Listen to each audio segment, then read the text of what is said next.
Vamos analisar o episódio 11 do anime de Gachakuta. Afinal de contas, temos novos poderes sendo revelados e nós temos a bota da personagem que apareceu no episódio passado com a mesma marca das luvas do Urudo.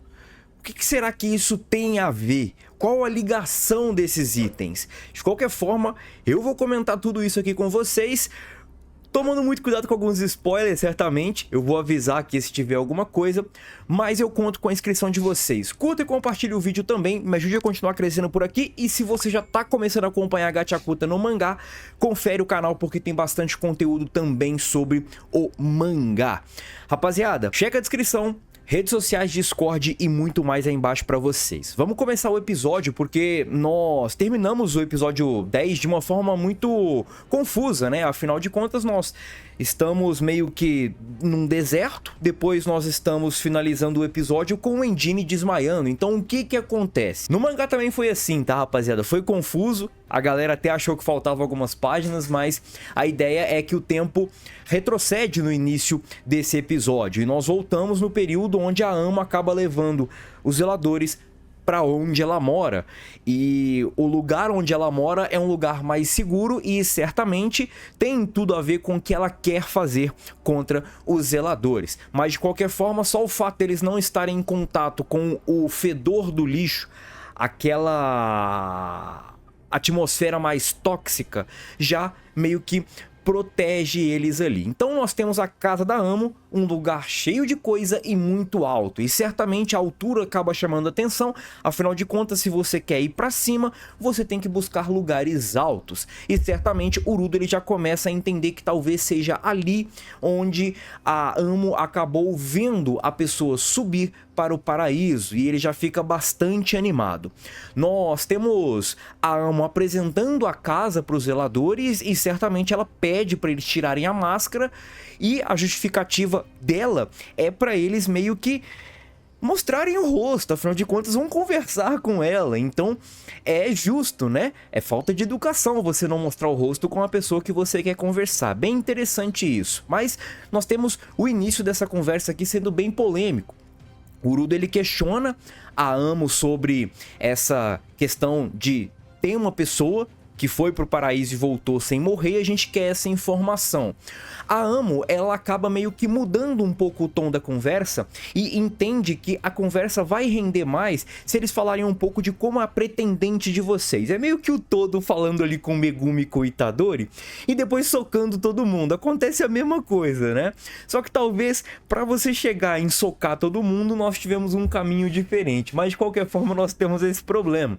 E o Endine ele começa a entrar em ação e começa a falar, pô, então peraí, para você vender uma informação pra gente, você meio que quer saber das nossas pretendentes? Como assim? Mas tudo bem, a gente começa a falar, só que isso deixa a Amo muito irritado, porque a Amo, ela achou que teria visitas para conversar, para interagir, brincar com ela, só que não é o caso. Eles não querem estar ali para conversar, para interagir com a Amo, eles querem estar ali para eles obterem uma informação, e a Amo sente que ela está sendo usada novamente. Isso tem muito a ver com o que nós vamos ver mais pra frente nos próximos episódios, tá, rapaziada? Então, sossega que vem coisa ainda aí pra completar essa historinha da Amo e vocês vão entender um pouco mais da personagem. E a Amo, ela começa a ficar muito bolada.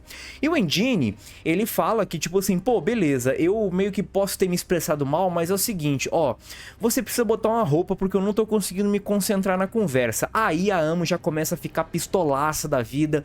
Que história é essa de um homem dar pitaco na roupa que a mulher tá vestindo? E vem todo aquele discurso mais, vamos dizer assim, wokeizado, né? Aquela parada. Só que aí a Amo, ela começa a usar os poderes dela e o final do episódio passado aparece, já que o Delmon, o grandão que a Amo tanto gostou, começa a atacar o Endine com os seus poderes. E já já nós vamos entender um pouco dos poderes do Delmon, porque antes disso nós temos os poderes da Amo sendo revelados. E os poderes da Amo têm a ver com as botas, e as botas emanam cheiros, e esses cheiros acabam controlando as pessoas, como por exemplo o Delmon. O camarada grandão está sob controle da Amo.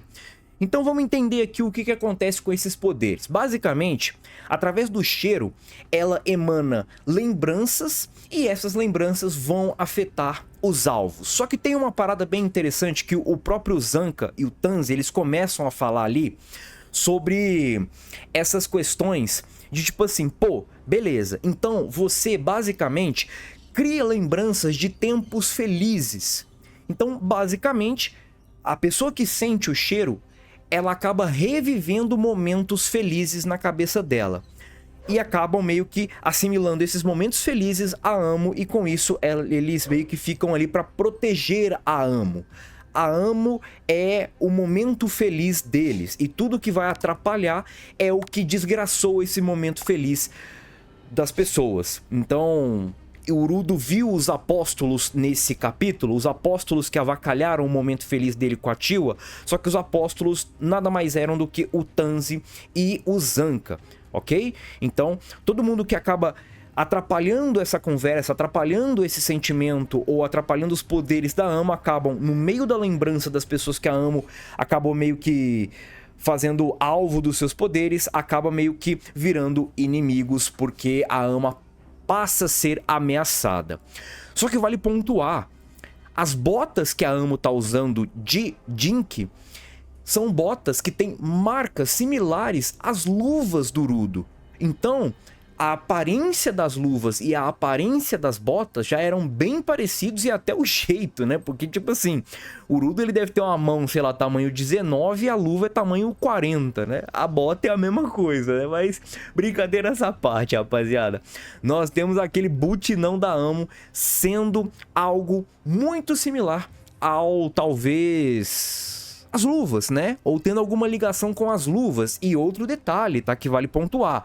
O colete daquele líder dos arruaceiros também tem esse símbolo.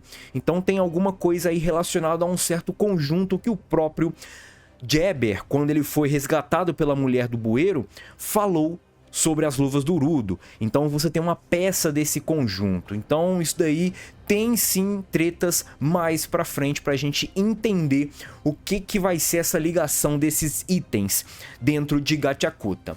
E certamente quando a gente fala um pouco do Delmon sendo controlado, a gente sim, infelizmente, temos que falar dos poderes dele, que são poderes bastante complicados. O Delmon, ele, para proteger a Amo, evitando com que aquelas pessoas avacalhem ali o sentimento dela, nós temos o Delmon usando o seu regador. O regador dele, Cresça Forte, surgiu através do desejo do Delmon das plantas crescerem fortes e saudáveis. Delmon consegue controlar a água, além de fazer os alvos implodirem, e é problema sim lutar contra o Delmon. É interessante que, além desse controle, nós temos também a capacidade do Delmon de mudar a pressão da água. É como se fosse você tivesse um irrigador na sua casa, e você coloca um jato que sai mais espalhado, mais concentrado, mais fraco, mais forte, e por aí vai. O Delmon também tem essa capacidade. Ao mesmo tempo que ele consegue causar ataques silenciosos, mais ou menos o que ele fez com o Engine, ele consegue causar ataques devastadores, que inclusive quase levam a Ryu de vala. Se não fosse a Ryu agachar ali no momento, ela tava pra lá. Rapaz, que pancadona de água que o Delmon acabou meio que soltando pra cima da Ryu. Outra coisa que vale pontuar é o seguinte: o Zanka e o Tanzi, eles falam essa questão do sentimento. Então, beleza. Se nós não tivermos esses sentimentos felizes, ou se a gente meio que acabar lembrando de uma pessoa, das nossas lembranças, e essa pessoa meio que for algo ruim pra gente, a gente vai querer buscar você, né? E a Amo até refuta ele, fala: não, você não entendeu. Não é pessoa que você odeia. Você vai ter lembranças meio que felizes. Se você não tiver essas lembranças felizes, aí a gente vai ter uma conversa.